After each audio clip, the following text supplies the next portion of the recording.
Christopher McQuarrie sort en 2023 et précisément en juillet le film Mission Impossible Dead Reckoning partie 1.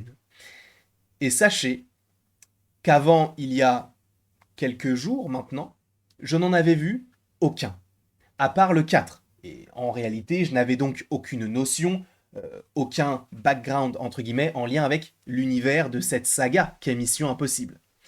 Et on a regardé au fur et à mesure des jours, Mission Impossible 1 jusqu'au 6, donc Fallout, avec Anto surtout, même s'il y avait également les rubriques de G, mais également Seb, donc Citizen Frame, ou même le serial vlogger, que j'embrasse bien évidemment. Mais c'est vrai que c'est plus avec Anto que je les ai découverts, puisque c'est sa saga phare au-delà même du genre super-héroïque. Et je dois dire que j'ai été agréablement surpris. Je partais, il est vrai, avec un petit a priori, même si j'avais beaucoup aimé ce que j'avais vu dans le quatrième opus. Je partais avec un petit a priori étant donné que je n'aime pas spécialement Tom Cruise. On ne va pas se le cacher, je n'ai jamais été un grand fan de son jeu d'acteur ni de sa personne. Le fait est que donc j'ai vu les différentes missions impossibles et j'ai adoré. Alors évidemment, toute proportion gardée, il y a vraiment des scènes, des moments qui n'ont aucun sens. Et évidemment, ça a été fait à une autre époque, si j'ose dire. Évidemment, on a eu beaucoup plus de choses, beaucoup plus réalistes et d'actualité durant ces précédents films. Donc surtout le 4, le 5 et le 6, que j'ai beaucoup plus apprécié.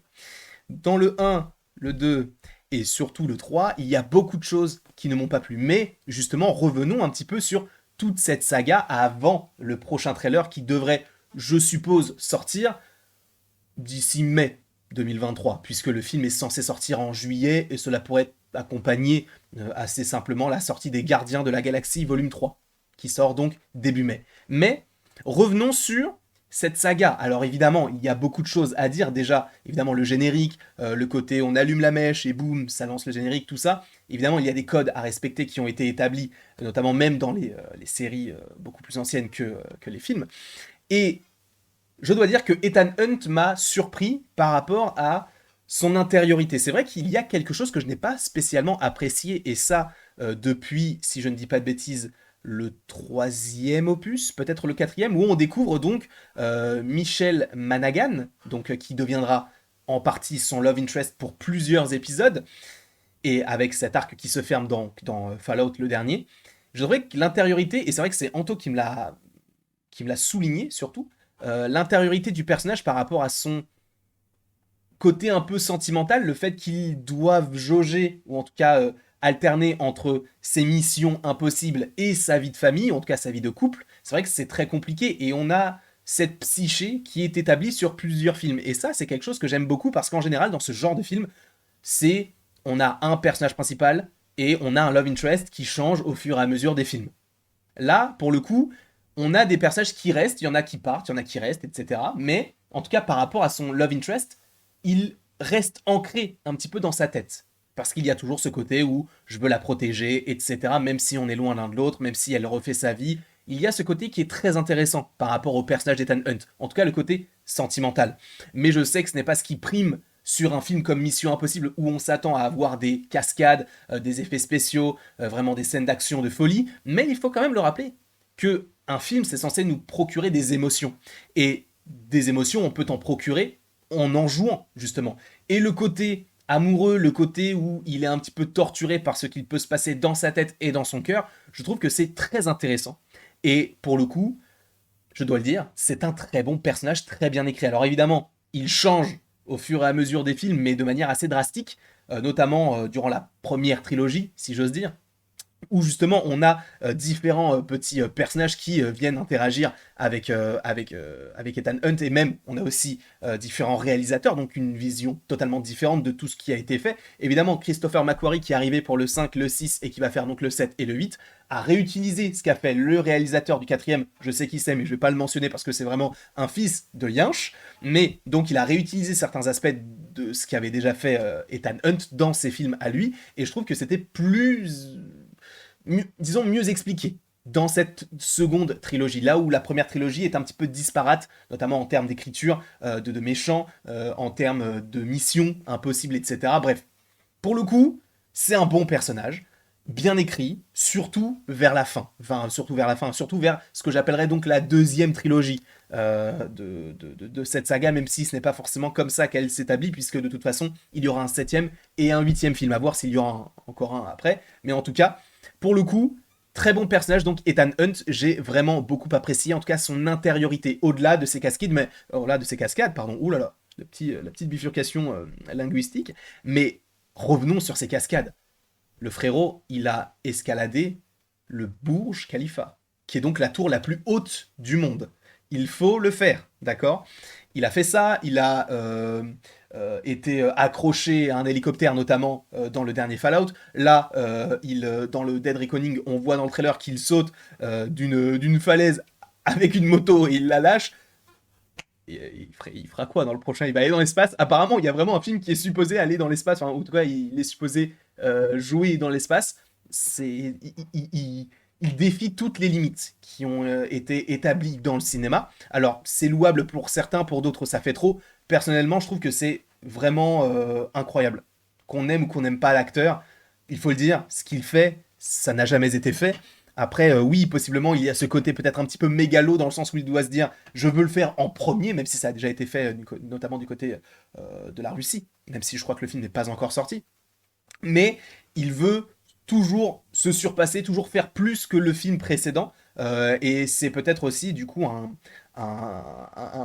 aspect beaucoup plus personnel que, du coup, dans ces films. Même si c'est vrai que c'est Anto aussi qui me l'a souligné, c'est que en général, les films Mission Impossible reflètent l'intériorité de l'acteur à ce moment-là de sa vie. Parce qu'on sait qu'il s'est passé beaucoup de choses dans sa vie, ses nombreux divorces, la scientologie, etc. Bref, ça a pas mal bouleversé sa vie. Et c'est vrai que le renouveau, notamment dans Mission Impossible 4 du personnage et de l'acteur, a fait qu'aujourd'hui, il est pleinement confiant dans chacun de ses projets. Et c'est assez intéressant justement de voir l'évolution à la fois du personnage à travers les films, mais également de voir l'évolution de l'acteur. Et ça, c'est très intéressant. Après, il est toujours accompagné d'une petite bande qu'on retrouvera notamment dans la plupart des films, on va dire en 2 tiers des films au moins, puisqu'on retrouvera évidemment Benji, on retrouvera Luther que j'ai appelé quasiment pendant tous les films Berkeley, je ne sais pas pourquoi, et Ilsa, donc jouée par la grande, l'immense Rebecca Ferguson, récemment vue dans Dune. J'adore la petite équipe, je trouve qu'ils ont chacun leur petite chose à apporter par rapport à ces différentes missions, pardon. Donc pour le coup, ça c'est un très bon point, l'effectif qui se met en place, même si on a vu des personnages arriver et après repartir l'épisode d'après. Hein, je pense à Maggie Q, pardon, je pense même à Jean Reno, même si bon pour lui c'est un petit peu complexe parce que lui c'est plus un antagoniste. Je pense à Jeremy Renner qui était là pour le quatrième et pour le cinquième et qui n'est pas revenu pour Fallout et qui ne devrait vraisemblablement pas revenir en tout cas pour le 6, enfin, en tout cas pour le 7 et pour le 8. D'ailleurs, par ailleurs, petite photo de William Brandt, donc le petit Jeremy Renner que j'ai trouvé extrêmement intéressant et pareil, Anto m'a rappelé, enfin en tout cas m'a appris que de base, s'il y avait ce personnage donc de William Brandt, c'était pour assurer possiblement l'héritage donc d'Ethan Hunt et possiblement un petit passage de flambeau. Finalement, ça n'a pas été le cas et ils ont continué à faire l'histoire d'Ethan Hunt et ce n'est pas pour mon déplaisir parce que j'ai vraiment beaucoup apprécié ce qu'on nous a proposé durant ces différents films et surtout par rapport à cette entre guillemets deuxième trilogie.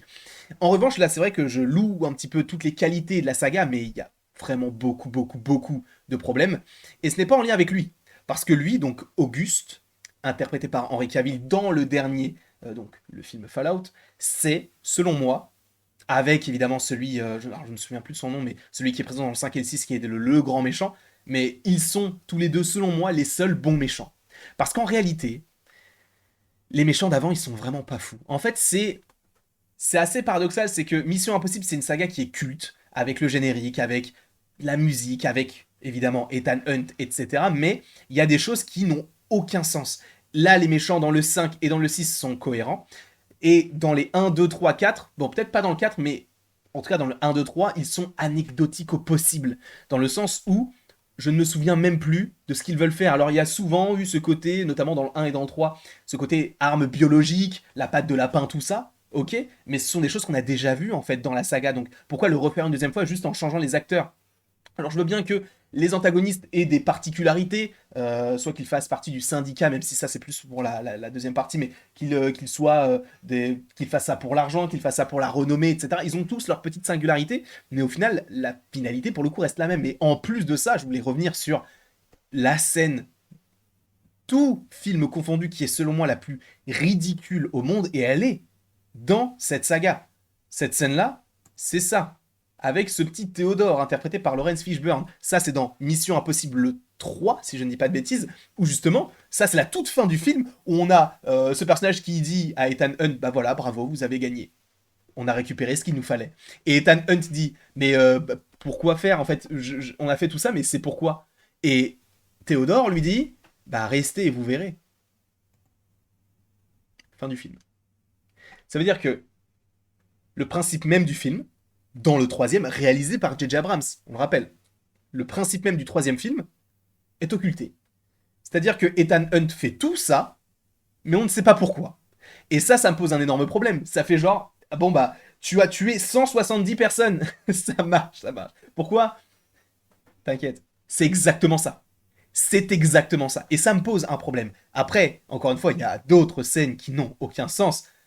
Frérot, cette scène-là. Le méchant, sur la plage, je crois que c'est dans le 2.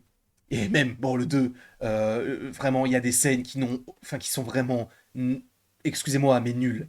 La scène où il y a la course-poursuite et les voitures se collent et ils font une rosace tous les deux, c'est n'importe quoi.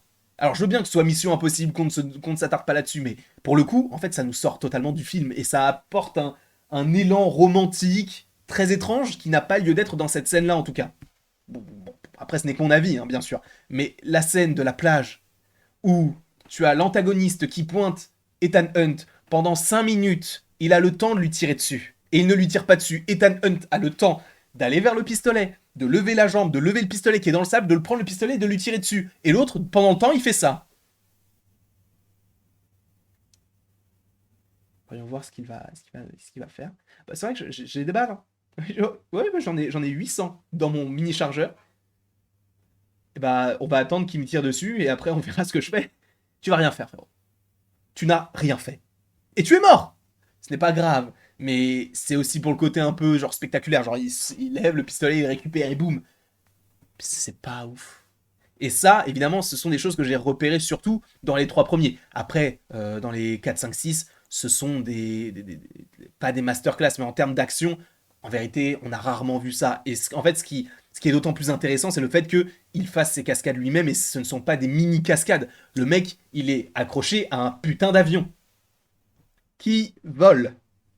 Ça n'a pas de sens. Et il le fait. Et c'est ça qui est intéressant en fait dans l'histoire même d'Ethan Hunt et de Tom Cruise, c'est jusqu'où je vais aller. Parce qu'on a l'impression qu'il peut tout faire, même à son âge. Alors ce n'est pas pour louer ses qualités, mais il est vrai qu'il faut le reconnaître qu'il a du cran. Et c'est quand même fou ce qu'il nous propose actuellement au cinéma, parce que et il est vrai que c'est une formule qui revient souvent sur les réseaux, et même je crois qu'elle a déjà été utilisée par certains réalisateurs, mais Tom Cruise est celui qui a sauvé le cinéma, notamment avec Top Gun Maverick, où le cinéma ne faisait que dégringoler, et Top Gun Maverick, boum, milliard.